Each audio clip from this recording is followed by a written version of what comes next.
Les voy a pedir que me acompañen a la segunda carta de Pablo a los Tesalonicenses, al capítulo 3. Si usted puede estar de pie, mejor todavía, en reverencia a la palabra del Señor.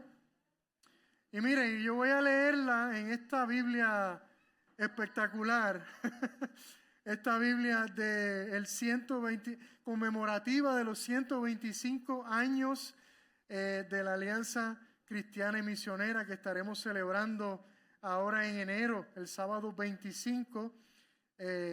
No me salió bien también esta promo, pero la Biblia va a estar disponible si usted quiere adquirirla, ¿verdad? Tiene un costo y todos los fondos que se obtengan de esta Biblia serán para alimentar el fondo de la construcción y el desarrollo del nuevo centro de reflexión y de retiro de la Alianza Cristiana y Misionera en la gran ciudad de Arecibo.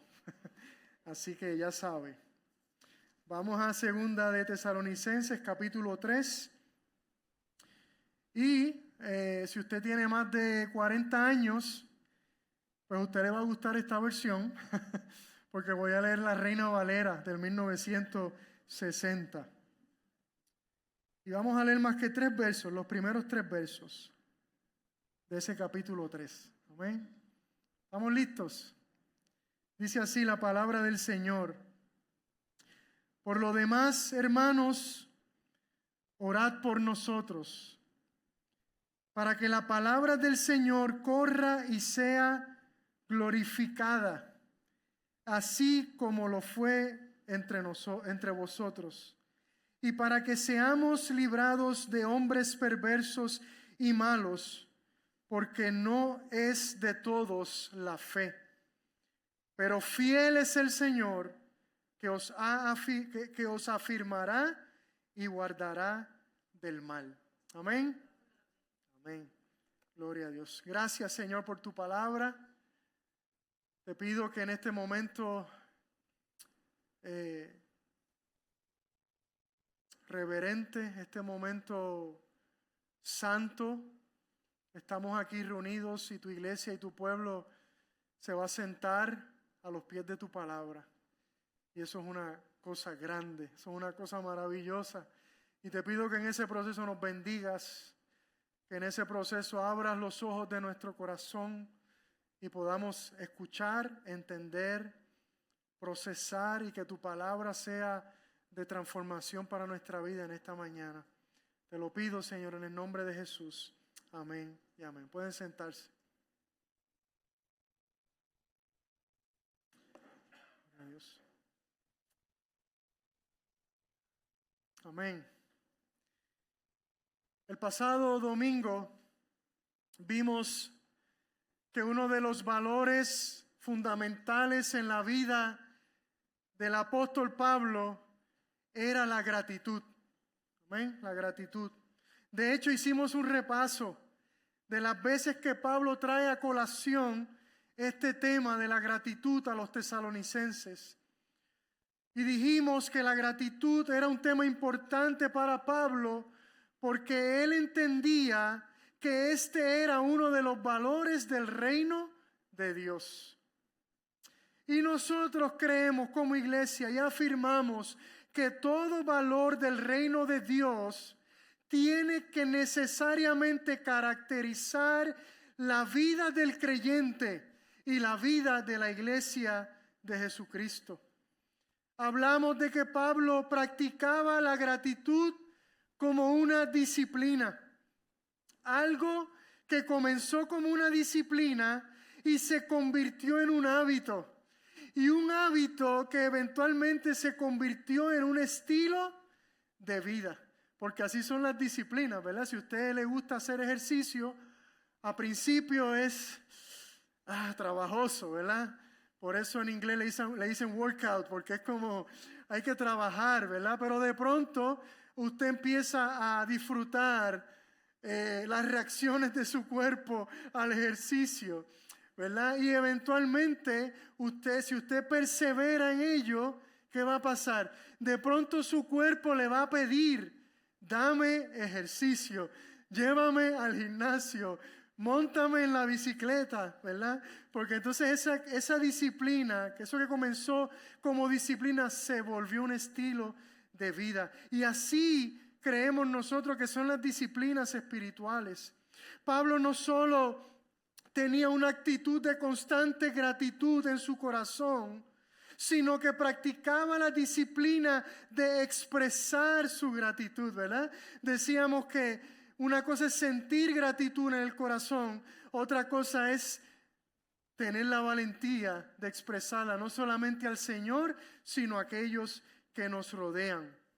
Entonces, hoy queremos ver otro ejemplo de otro valor fundamental en la vida de Pablo. Otro valor que también reconocemos que pertenece al reino de Dios. Otro valor que, por lo tanto, debe caracterizar la vida del creyente y la vida de la iglesia del Señor. Y este es el valor de la oración. La oración. Entonces, hagamos un repaso de las veces que Pablo menciona la oración a los tesalonicenses. Primera carta, capítulo 5, verso 17, el apóstol dice, oren sin cesar, oren sin cesar. ¿Cuándo es que debemos orar? Sin cesar. ¿Cuánto debemos orar? Sin cesar. De la misma forma, Pablo le escribe a los Efesios diciendo, con toda oración y súplica, oren en todo tiempo. ¿Y qué? Y en el Espíritu. Y así velen con toda perseverancia y súplica por todos los santos. De hecho, para Pablo, ambos valores, la gratitud y la oración, son inseparables. Mire cómo le dice a los Colosenses, capítulo 4, verso 2, perseveren, oren sin cesar, perseveren en la oración, velando en ella, ¿con qué? Con acción de gracias. De hecho, sabemos que fue estando sumergidos en la oración que el Espíritu Santo fue derramado sobre los creyentes el día de Pentecostés. Aquel día todos estaban unánimes, entregados de continuo a la oración junto con las mujeres y con María, la madre de Jesús, y con sus hermanos. Primera carta, capítulo 5, verso 25, Pablo le dice a los tesalonicenses, hermanos, oren por nosotros, oren por nosotros. Nuestro llamado no es solo amarnos los unos a los otros, no solo es estar agradecidos los unos por los otros, sino también a orar los unos por los otros. De hecho, una de las mejores maneras de demostrar nuestro amor los unos por los otros es orando los unos por los otros. Y ya mismo vamos a ver cuáles eran los principales motivos por los cuales Pablo pedía oración. Y les adelanto que no era ni por salud, ni por su bienestar, ni por su prosperidad. Cosas por las cuales nosotros siempre estamos orando. Segunda carta, capítulo 1, verso 11.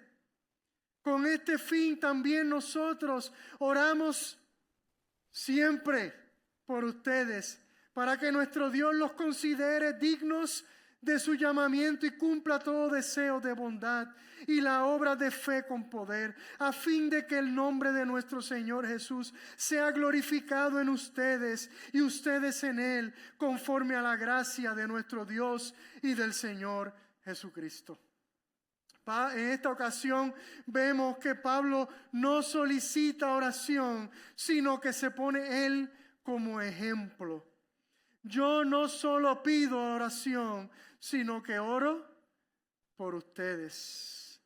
Y de nuevo, los motivos de oración de Pablo eran muy distintos a los motivos por los cuales normalmente tú y yo oramos. A Pablo no le preocupaba tanto las necesidades físicas, terrenales o temporales de los creyentes, sino su santificación. Su santificación. Esta era la ley por la cual él se regía. Pero busquen primero su reino y su justicia, y todas estas cosas les serán añadidas. Porque ¿qué beneficio trae tu bienestar físico o terrenal si tu corazón está lejos de Dios? Pues ¿qué provecho obtendrá el hombre si gana el mundo entero, pero pierde su alma? Y aquí abro un paréntesis. Hay algo que a mí como pastor, y aquí me confieso, hay algo que a mí como pastor se me hace difícil de entender. Es algo que me come la mente. ¿Por qué razón, si nosotros somos más de 200 personas, cómo es posible que a los martes de oración solo venga un 5% de nuestra iglesia? Y esto no es un regaño, en serio, no es un regaño. Es que honestamente quiero entender, quisiera que alguien me lo explicara. Me pregunto, ¿será que estamos haciendo algo mal y nadie nos los dice? Obviamente no pretendemos que venga el 100% porque sabemos que hay gente que no puede venir. Pero menos de un 5%, eso me come la mente. Cierro paréntesis. Pablo entonces culmina su segunda carta con un nuevo llamado a la oración. Segunda carta, capítulo 3, verso 1. Finalmente, hermanos, oren por nosotros para que la palabra del Señor se extienda rápidamente y sea glorificada. Estoy leyendo la Nueva Biblia de las Américas, por eso un poco distinta a la que leí al principio. Así como sucedió también con ustedes. La palabra dice que de la abundancia del corazón habla la boca, ¿cierto? Pues ¿cuál es el deseo que abunda en el corazón de Pablo? ¿Cuál es su petición? ¿Qué es lo que ocupa su mente? Sencillo, que la palabra del Señor se extienda rápidamente y sea glorificada. Sabemos que a Pablo le gusta utilizar analogías tanto acerca del atletismo como de la milicia. Y la expresión que se traduce aquí en la Nueva Biblia de las Américas como que se extienda rápidamente, literalmente significa que corra con rapidez. Ahí la Reina Valera es un poquito más fiel al original. Que corra con rapidez, que avance rápidamente, como si la palabra de Dios fuese un atleta de alto rendimiento que debe avanzar en su carrera, o un soldado que debe movilizarse rápidamente a su misión. Para Pablo es urgente, es necesario, es crítico que la misión de Dios avance, que el evangelio se extienda, que la palabra de Dios siga ganando terreno. Y no solamente eso, sino que él mismo desea seguir siendo un agente, un portavoz, un misionero de la proclamación del evangelio.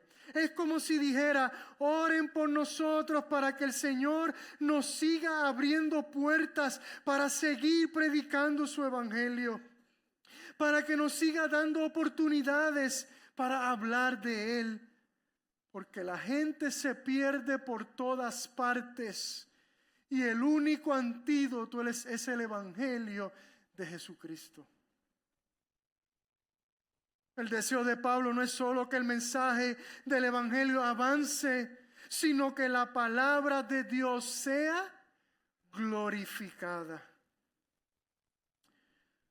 En su obra seminal, Alégrense en las naciones, la supremacía de Dios en las misiones, el pastor John Piper dice: las misiones existen porque la adoración no existe. Si existiese la adoración, no fuesen necesarias las misiones. Porque al final del día el propósito de las misiones es que las naciones adoren al único y verdadero Dios. ¿Por qué enviamos misioneros a los lugares menos alcanzados? Porque son lugares donde no existe la adoración. ¿Por qué queremos plantar iglesias? Porque todavía hay comunidades o poblaciones o grupos de personas en donde la adoración todavía no existe.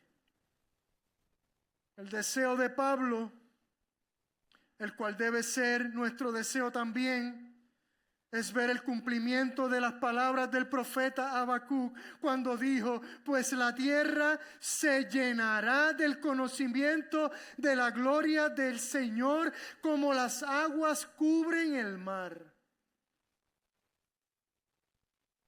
Y eso es un hecho, eso va a ocurrir. ¿Participemos nosotros o no? De forma similar, Pablo le dice a los Efesios en el capítulo 6, verso 19, oren también por mí para que me sea dada palabra al abrir mi boca, a fin de dar a conocer sin temor el misterio del Evangelio, por el cual soy embajador, pero en cadenas, que al proclamarlo hable sin temor como debo hablar. Y esta petición debe ser súper absurda para muchos. Pablo no pide oración para ser liberado de sus cadenas necesariamente, sino para que a pesar de sus cadenas pueda proclamar el Evangelio sin temor. Parece una locura, ¿cierto? Entonces la pregunta obligada, amados y amadas, es: ¿sentimos tú y yo esa misma urgencia que siente Pablo porque la palabra de Dios se extienda rápidamente y sea glorificada? ¿Sentimos la misma urgencia de ser nosotros mismos agentes, embajadores de la proclamación de su palabra? ¿De que el Señor nos abra puertas? ¿De que nos provea constantemente nuevas oportunidades? ¿Qué será lo que realmente abunda en nuestros corazones? ¿O será que Pablo es un exagerado, un fanático? Hay dos simples indicadores que nos pueden ayudar a determinar qué es lo que realmente abunda en nuestro corazón. Pueden haber muchos, pero voy a mencionar dos indicadores que nos pueden ayudar a determinar si nuestros anhelos se anhelan con los anhelos del apóstol del Señor o se alejan de ellos. Y esos indicadores son nuestro tiempo y nuestro dinero. Nuestro tiempo y nuestro dinero. ¿Cuánto tiempo de nuestra vida invertimos o dedicamos a que la palabra de Dios se extienda rápidamente y sea glorificada? Segundo, ¿qué % de nuestro dinero estamos invirtiendo para que la palabra de Dios se extienda rápidamente y sea glorificada? Porque donde está tu tesoro, allí estará que también tu corazón. Y me atrevo a añadir, porque en lo que inviertes tu tiempo, allí estará también tu corazón. Iglesia Alianza, la cumbre, me parece que este es un buen momento, ya que el año está por concluir, para que nos detengamos y nos hagamos estas preguntas que aunque difíciles, son fundamentales. ¿Qué está caracterizando mi vida, la vida de mi familia y la vida de mi iglesia? ¿En qué cosas estoy invirtiendo la mayoría de mi tiempo y de mi dinero? ¿Qué es lo que revelan mi agenda y mi chequera? Demuestran que mi corazón siente una urgencia porque la palabra del Señor se extienda rápidamente y sea glorificada.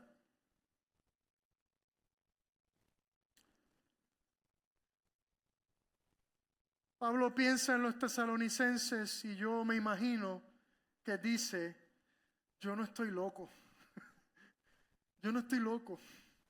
Mi petición de oración, esta petición no es una locura, no es una exageración, no es un fanatismo, porque eso fue precisamente lo que sucedió con ustedes, tesalonicenses. Ustedes son la prueba de que un día la palabra de Dios se extendió rápidamente por toda Macedonia. Y hoy ustedes son el fruto de eso. Yo no estoy loco. Esta historia ya la vimos. Este libreto ya lo vimos. Por eso les pido que oren, me imagino yo hablando como Pablo, para que lo mismo que pasó con ustedes ocurra por todas partes. Iglesia Alianza La Cumbre, no debe ser nuestro constante deseo que lo mismo que ocurrió con nosotros en este lugar hace 55 años ocurra en cada rincón de esta tierra, en cada rincón de nuestra Jerusalén, de nuestra Judea, de nuestra Samaria y hasta los confines de la tierra.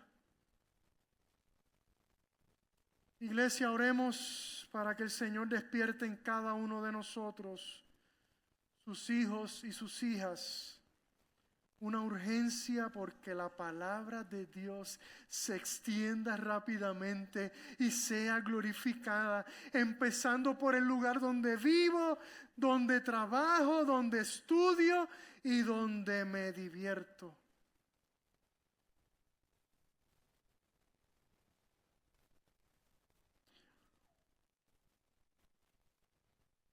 Pablo no solo pide oración para que la palabra de Dios se extienda rápidamente y sea glorificada, sino para que Dios quite todo obstáculo del camino. Verso 2 de ese capítulo 3 dice: oren también para que seamos librados de hombres perversos y malos, porque no todos tienen fe.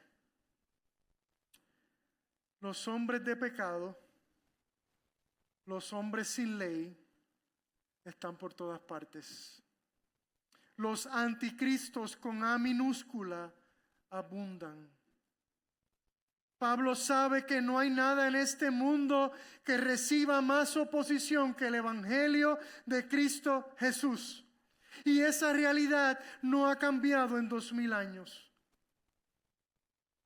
En la universidad tuve que aprenderme la bendita tercera ley de Newton. Ley fundamental para las disciplinas de la ingeniería.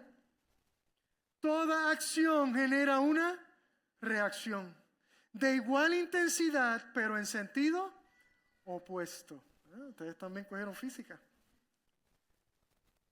La oposición al Evangelio es la mejor prueba de que éste está avanzando, de que el reino de las tinieblas sigue siendo invadido por la luz del Evangelio, de que las puertas del infierno siguen cediendo de par en par contra las imparables embates de la iglesia, de que cuando Jesús anunció que el reino de Dios se ha acercado, estaba hablando en serio.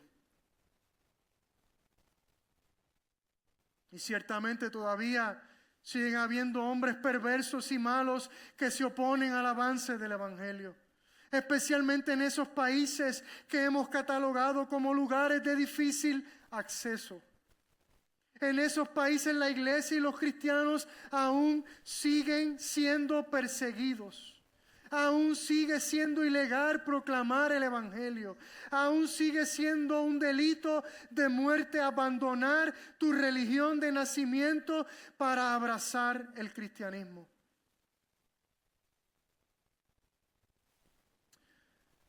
La frase que se traduce en el verso 2 como hombres perversos también se puede traducir como hombres irracionales. ¿Ha conocido a alguien irracional? Porque el acto más irracional del mundo es oponerse al avance de la única noticia que realmente puede salvar al mundo. ¿No le parece eso irracional? Si Cristo realmente es el único camino, la única verdad y la única vida, entonces no creer en Él, no creer en su palabra, no creer en su evangelio, es el acto irracional más grande del mundo. Y que muchos hombres irracionales nos rodean. De hecho, tú y yo éramos de esos antes de venir a Cristo. Por eso el evangelio es la obra milagrosa de Dios para devolvernos la razón, para devolvernos la cordura, para hacernos humanos otra vez. Acá en el occidente quizás los obstáculos sean distintos.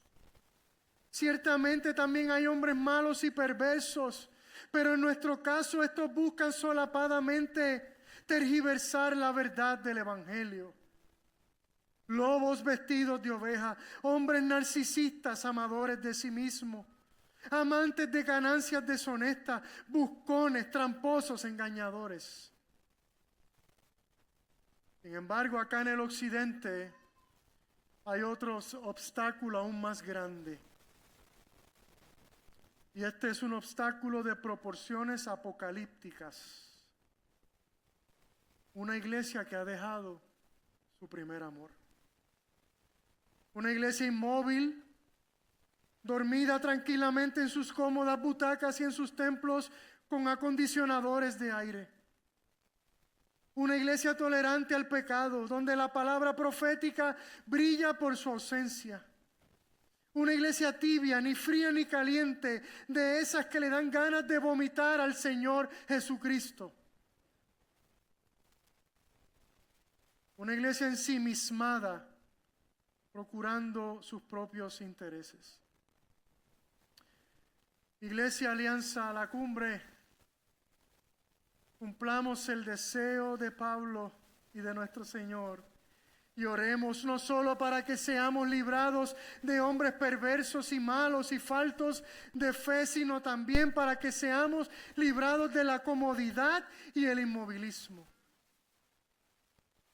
Y no olvidemos orar por nuestros obreros internacionales. ¿Cuántos hay aproximadamente, Elisa, alrededor del mundo? Ballpark. La alianza tiene 700, poco más de 700. Y las otras denominaciones, ¿verdad?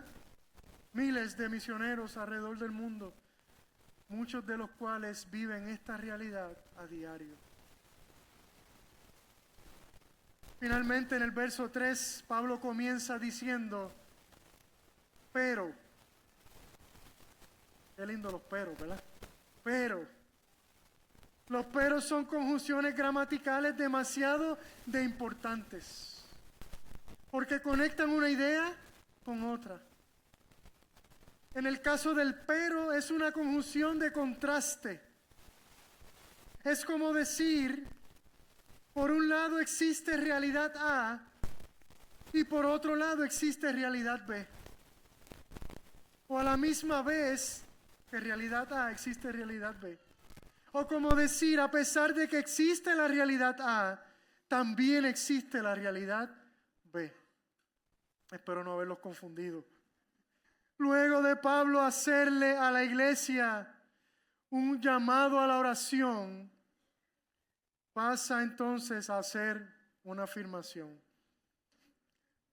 Luego de Pablo hacerle a la iglesia un llamado a la oración, pasa entonces a hacer una afirmación. Pero, dice el verso 3, el Señor es fiel y Él los fortalecerá a ustedes y los protegerá del maligno. ¿Vio la afirmación? Ya esto no es una petición, esto es un hecho. El Señor es fiel. Y esta es una característica de Pablo a través de todas sus cartas con lo que respecta a la oración. Oramos con pasión, oramos en forma de ruego, oramos en forma de clamor, solicitando urgentemente la intervención de Dios en nuestra vida y a la misma vez afirmamos quién es Él. Padre nuestro, que estás en el cielo, santificado sea tu nombre. Así empezamos a orar. Una cosa es un ruego sin esperanza. Otra cosa es un ruego con esperanza. La gente que no conoce a Dios quizás puede elevar una oración al cielo, ¿verdad? Y culturalmente en Puerto Rico todo el mundo ora, ¿verdad que sí?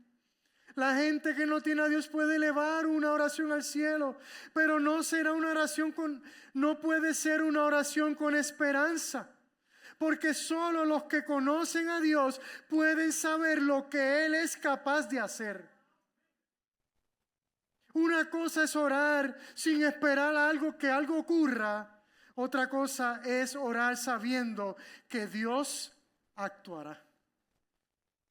Sabiendo que Dios no cambia, sabiendo que toda buena dádiva y todo don perfecto viene de lo alto, desciende del Padre de las luces, con el cual no hay cambio ni sombra de variación, le dice el apóstol Santiago a las iglesias. Otra cosa es orar sabiendo que Dios no es hombre para que mienta, ni hijo de hombre para que se arrepienta. ¿Lo ha dicho Él y no lo hará? ¿Ha hablado y no lo cumplirá? Oramos sabiendo que Dios nunca ignora las oraciones de sus santos, de aquellos que le pertenecen a Él, de aquellos que Él ha escogido desde el principio para salvación, de aquellos que Él ha salvado comprándolos con su preciosa sangre. Oramos sabiendo que Dios no ignora esas oraciones que salen de un corazón lleno de fe y confianza en Él. Esas oraciones que salen de esos corazones contritos y humillados delante de Él. Oramos sabiendo que en ese proceso de ser agentes en la extensión de la palabra de Dios, Él será fiel. Él nos fortalecerá y Él nos librará del maligno. Oramos sabiendo que cuando nos enfocamos en que Dios glorifique su palabra, Él será fiel. Él nos fortalecerá, Él nos protegerá del maligno. Y su fidelidad, su fortaleza y su protección, más que ser para el bien nuestro, escuche bien esto, más que ser para nuestro bienestar, será para el bienestar de la extensión de su palabra. Nosotros somos simples receptores secundarios de esa fidelidad, de esa fortaleza y de esa protección a su palabra. Nosotros no somos el centro. Él es el centro. No se trata de nosotros, se trata de su palabra. No se trata de nuestra gloria, se trata de que toda la tierra sea llena de la gloria del Señor, como las aguas cubren la mar. Iglesia, Alianza, La Cumbre. Hoy el Señor, a través de su palabra, nos hace un llamado a reconocer que la oración tiene que caracterizar nuestras vidas. Si es que queremos vivir vidas llenas del poder de Dios. Si es que queremos vivir vidas relevantes para el reino de Dios.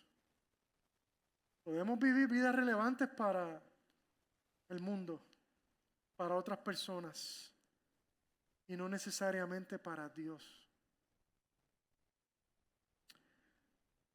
El Señor también nos hace un llamado a orar como individuos y como iglesia, a que se despierte en nosotros un anhelo porque la palabra de Dios se extienda rápidamente y sea glorificada. El Señor nos hace un llamado a orar como individuos y como iglesia para que seamos librados de hombres perversos, malos y faltos de fe. Y también para que seamos librados de los obstáculos de la comodidad y el inmovilismo. El Señor nos hace finalmente un llamado a orar con confianza, sabiendo que Él es fiel, que Él nos fortalecerá. Otra traducción para esa palabra, Él nos afirmará y nos librará del maligno, siempre y cuando nuestros anhelos estén alineados a los suyos. Siempre y cuando nuestra pasión sea el avance del reino de Dios.